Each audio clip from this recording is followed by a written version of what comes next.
In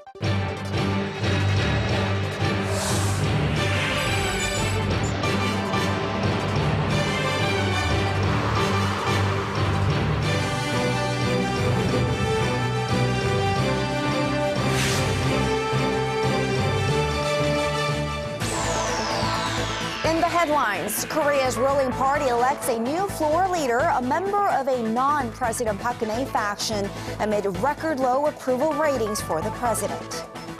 Still sluggish domestic consumption in Korea helps to put the country's 2014 current account surplus at a record high.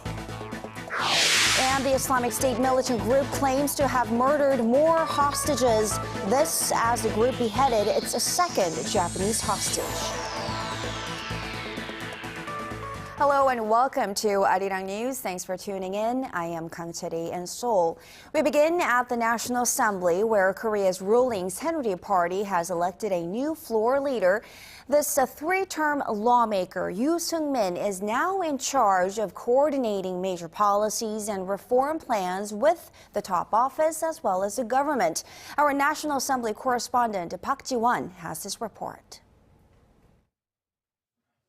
Three-term lawmaker Yoo Seong-min has been elected the ruling Saenuri Party's new floor leader with 84 votes. 149 of the party's 158 lawmakers cast their ballots on Monday at the National Assembly. In what had been a tight race, the 57-year-old lawmaker defeated four-term lawmaker and former maritime minister Lee Ju-young. Yoo's more critical of the current administration than his opponent Lee, who was considered a pro-Park Geun-hye candidate. Yoo's election comes as the president's approval rating have slipped to one of its lowest, hovering just above some 30%. Upon winning the election, Yoo emphasized the importance of direct communication with the presidential office and the government. I vow to have sincere communication with the presidential office and the government. We will closely cooperate while pondering together which policies will truly reflect and serve the will of the people. Four-term lawmaker Won Yoo-chul will assist Yoo as the party's chief policymaker. The floor leader is in charge of spearheading ruling party legislation and coordinating party policy. But Yoo's known to disagree with major policies that the Park Geun-hye administration has pursued. For example, he has been highly critical of the Park Geun-hye administration's policy of expanding welfare without raising taxes. While he agrees with the idea of expanding social welfare services, he believes corresponding tax increases are necessary. To raise tax revenue, he says, it is necessary to re-examine corporate tax rates, which the administration has kept intact for the past 2 years. Yoo and Saenuri Party leader Kim Moo-sung both stand outside the mainstream of the ruling party, meaning the administration could lose momentum on its reform drive in the public, labor, finance, and education sectors, which he vowed to push through this year. Park Ji-won, Arirang News. At the final hearing of the so-called nut rage trial for Cho Hyun-ah, former vice president of Korean Air, Park Chang-jin, the chief purser who Cho allegedly ordered off the plane, took the witness stand for the first time on this Monday. He called the incident a violation of human rights and said his crew had been treated like feudal slaves. He also said the senior Korean Air CEO Cho Yang-ho never apologized to him, unlike he mentioned in a previous trial. The prosecution is pushing to find the junior Cho guilty of 4 main charges, including a violation of aviation safety rules. North Korea has accused the U.S. of rejecting Pyongyang's latest invitation for talks with top U.S. nuclear envoy Sung Kim. North Korea also used extreme words like rabid dogs to describe Washington and vowed not to sit down with the U.S. for dialogue. Hwang Sung-hee reports. North Korea says the United States is working hard to shift the blame for the current deadlock over dialogue. Pyongyang's state-run Korean Central News Agency reported Sunday that Washington refused its invitation to send one of its top diplomats to Pyongyang. This just days after U.S. Special Representative for North Korea Policy Sung Kim said following a meeting in Tokyo that the window to dialogue remains open as long as Pyongyang demonstrates its sincerity. North Koreans will need to demonstrate its commitment to denuclearization in a concrete manner before we can resume any serious negotiations. Last month, North Korea said it was willing to suspend nuclear testing if the U.S. halted its annual joint military drills with South Korea, an offer flatly rejected by Washington. Now Pyongyang could be shifting its stance. North Korean leader Kim Jong-un was quoted by state media as saying Pyongyang would no longer sit with, quote, rabid dogs openly barking about toppling its socialist system, while he personally oversaw joint naval and air force drills targeting the U.S. Navy. North Korea's blossoming friendship with Russia could be behind Pyongyang's confidence. Russia on Friday revealed plans for a large-scale military exercise with North Korea. I think North Korea will walk the path of cooperation with Russia in order to end its international isolation. Military cooperation between North Korea and Russia in particular will have a negative effect on the Korean peninsula. This as Kim has reportedly chosen Moscow as his first overseas destination since taking power 3 years ago. Hwang Sang-hee, Arirang News. Meanwhile, South Korea has called on North Korea to take concrete measures to improve its human rights situation.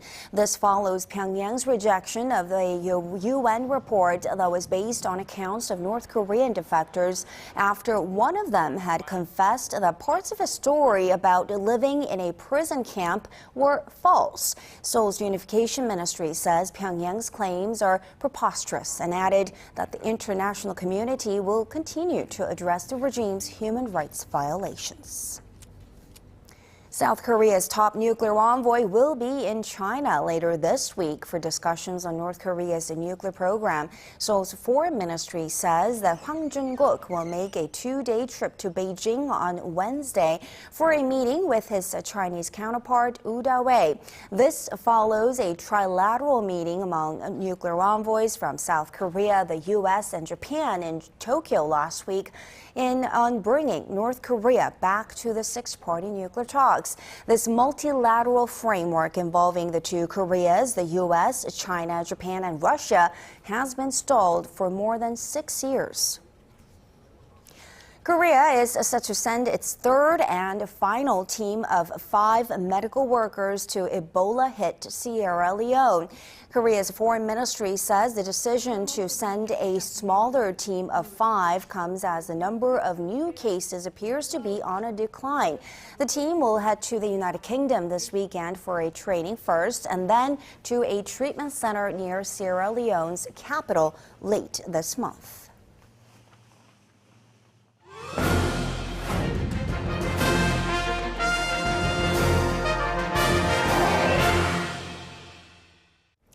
There was a time when LG Electronics was one of the world's 3 largest handset makers. These days, though, it's seen as a marginal player in the smartphone sector. But the company has ambitious plans to regain its reputation. Our Shin Se-min takes a closer look in this week's Industry Insight. It all started with Apple's rollout of the iPhone. Then the race to be the winning choice seemed to focus on larger displays, higher definition, thinner and lighter, and onto cheaper smartphones. They call it a curved smartphone or bendable, although not exactly bendable like this, but definitely more bouncier and flexible than other smartphones. But with smartphones highly commoditized and cheap Chinese phones with all the so-called cool factors flooding the market, could this shuffle up the smartphone industry? Not immediately.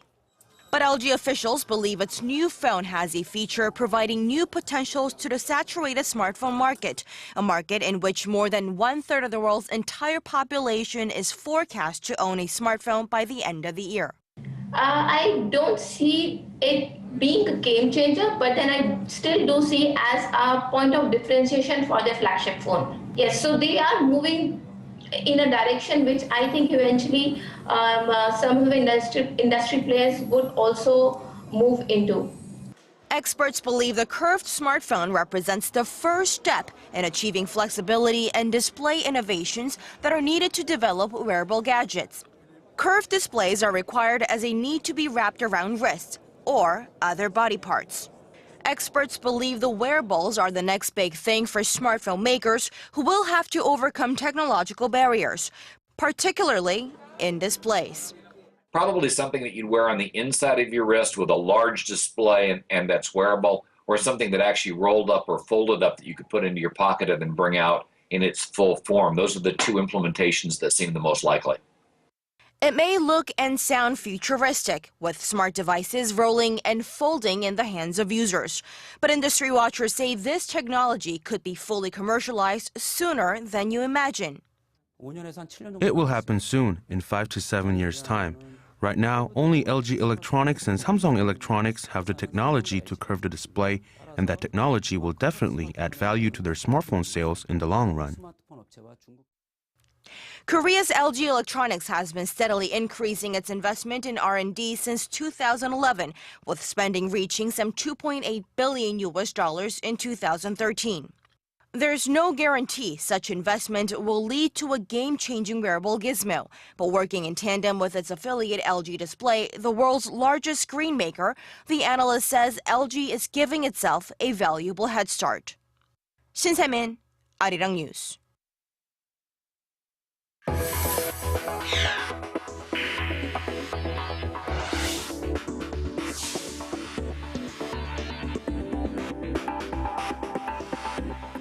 Korea's current account surplus hit a record high last year, but tumbling imports continue to raise concerns that the surplus trend is mostly due to sluggish domestic consumption.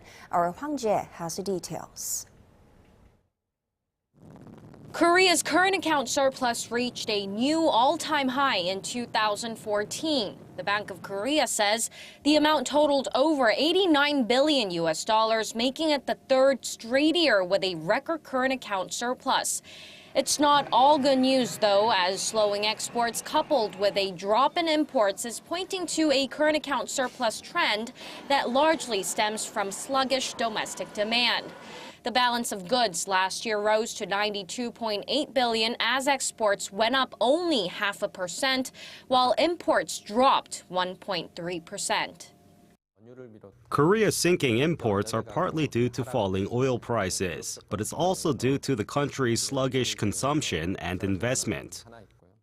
The pace of export growth in goods was also the slowest since the height of the global financial crisis in 2009.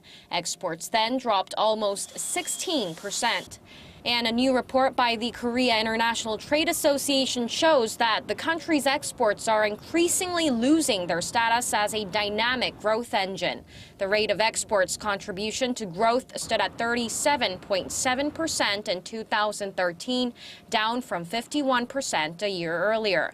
The figure is also the lowest since the 2008 global financial crisis. The Bank of Korea expects this year's current account surplus to reach another record high of $94 billion, further raising concerns that the surplus might burden local exporters by adding upward pressure to the Korean won. Hwang Jae, Arirang News. And here's another all-time record high. The size of Korea's merger and acquisition market set a new record last year, a fourfold jump from the year 2011.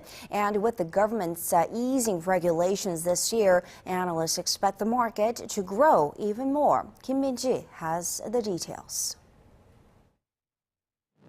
Mergers and acquisitions by Korean companies hit a record high last year. Korean firms carried out M&A deals totaling almost $80 billion in 2014, nearly double from a year earlier, according to data compiled by Bloomberg and the Korea Capital Market Institute.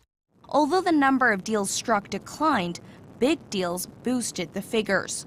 To name a few, Samsung Group inked a deal to sell its chemical and defensive affiliates to Hanwha Group as part of its restructuring, and there was also the merger of Daum Communications and Kakao Corporation, two of the nation's biggest IT firms.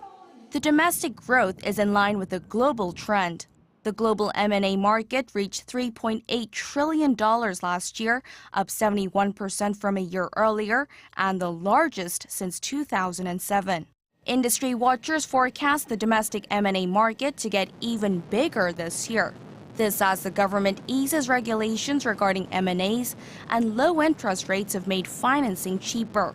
The restructuring of conglomerates and brokerage houses are also expected to drive the growth, as well as more big deals expected this year. Kim Min-ji, Arirang News. The number of high school graduates who found jobs surpassed the 10 million mark for the very first time last year.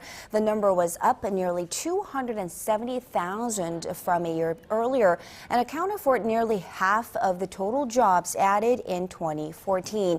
That also pushed up the percentage of employees with high school diplomas in the entire workforce to 40%. Statistics Korea attributed this to a government policy that encourages businesses to hire people with high school diplomas, along with a drop in college entrance rates in recent years.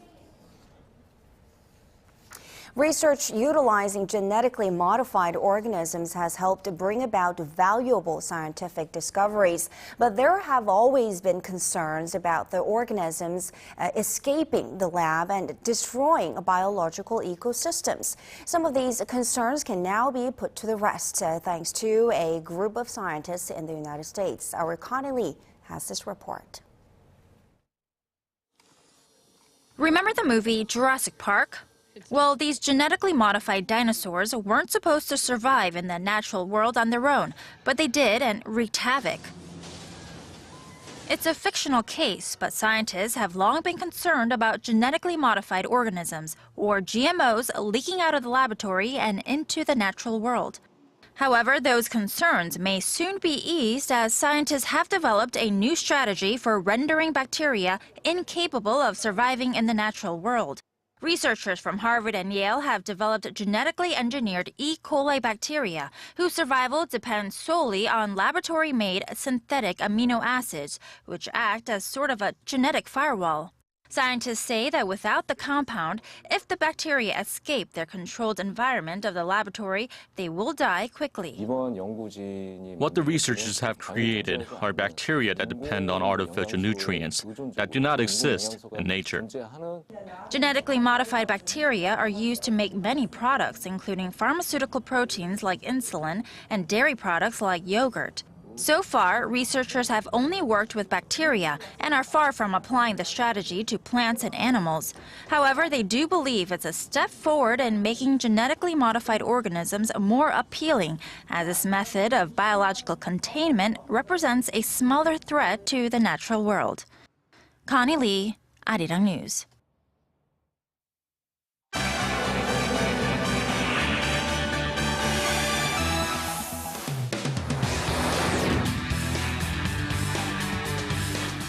The Islamic State militant group claims to have beheaded more hostages. Their victims are Iraqi security personnel this time.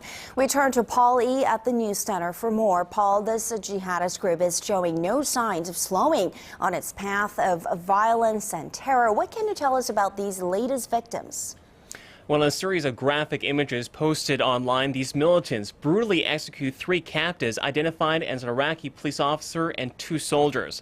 The authenticity of the images have not been verified, but does come days after IS allegedly killed its second Japanese hostage, Kenji Goto. This as Tokyo is defending itself amid criticism over how it handled this crisis and how it intends to move forward in the fight against terrorism. Our Kim Young-gil reports. In one photo, a blindfolded man, presumed to be a police lieutenant colonel, kneels in the street as a masked militant beheads his victim with a machete. Another photo shows an overweight masked militant struggling to behead a man identified as a captured Iraqi soldier. A second soldier was beheaded at the same location. If the photos are authentic, the killings would come just a day after the extremist group beheaded Japanese journalist Kenji Goto. A Jordanian pilot also being held by IS is facing the same gruesome fate as Mr. Goto. The pilot's father has appealed to the extremist group to spare his son's life. We appeal to Islamic State in Iraq and Syria and ask them in the name of God and His Prophet, peace be upon him, and with the nationality of religion, the blood, to secure the life of our son, the pilot Muathal Kasespe, and be gracious to release him. The pilot was captured after his jet crashed in northeastern Syria in December during a bombing mission against IS. Islamic State has called for the release of Iraqi woman Sajida Rishawi, a would-be suicide bomber, in exchange for the pilot's life.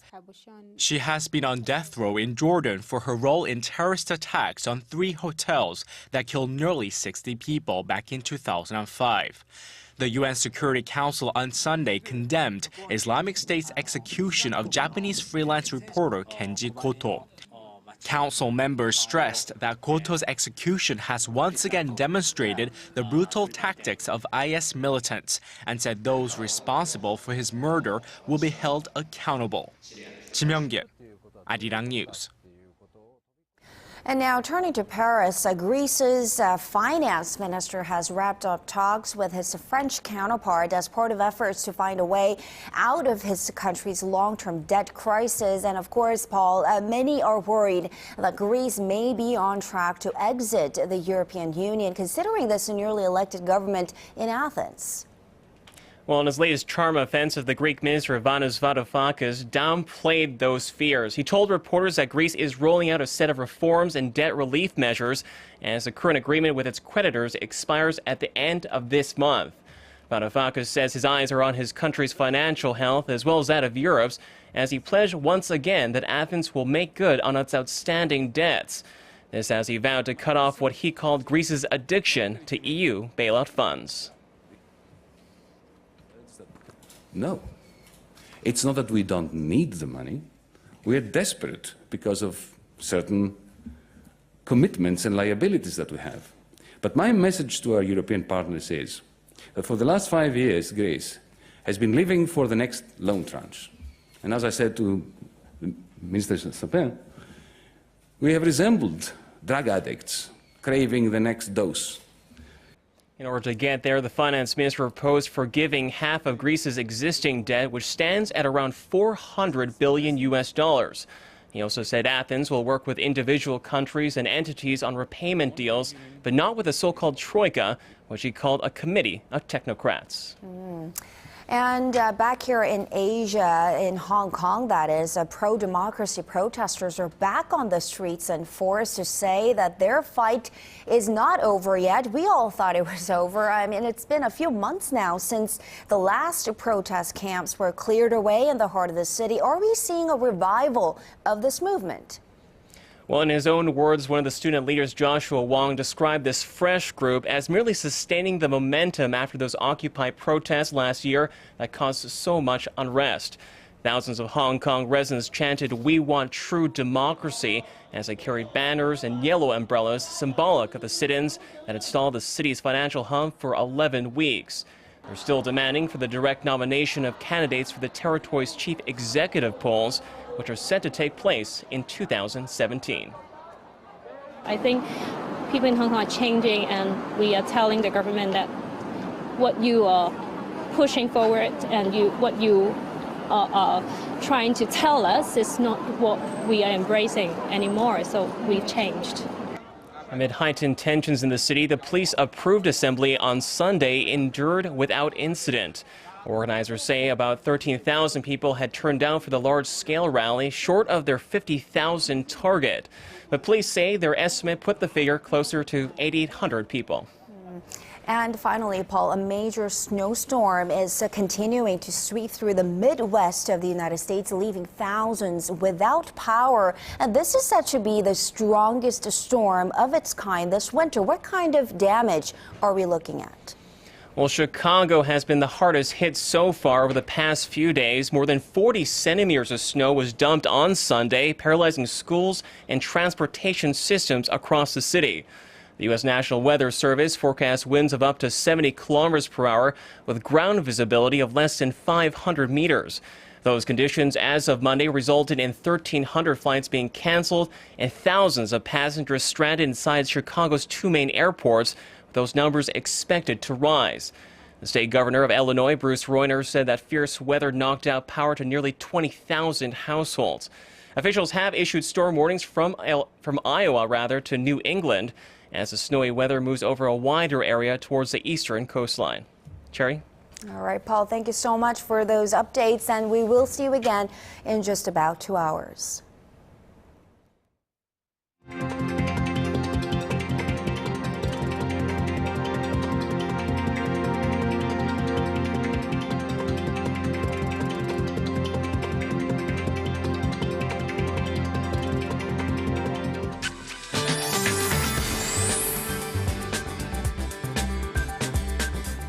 Hope your week is off to a great start. I'm Kim Bo-kyung with the weather forecast. So we kicked off the week under early spring-like conditions. In fact, the daytime high here in Seoul jumped up to 6.4 degrees under mostly clear skies. The good news is that this mild weather will continue. In fact, tomorrow Seoul will start off the day at -3 degrees, which is approximately 3 degrees warmer than the seasonal average. At the moment, air quality remains very dry over on parts of Gyeonggi-do province as well as down south, so be aware when dealing with fire. Looking ahead, it seems like snow or rainfall could hit parts of the southern coastline on Wednesday and Jeju on Thursday. On to Tuesday's readings. The mercury should jump to a high of 5 here in the capital, 9 in Daegu, and 8 in Gwangju. Moving on to other regions, Jeju should reach a high of 9, Dokdo hit 6, Mount Kumgang -4. That'll do it for now, and back to you, Teddy. Thank you very much, Bo-kyung, and that does it for this edition of Arirang News. Thanks for watching.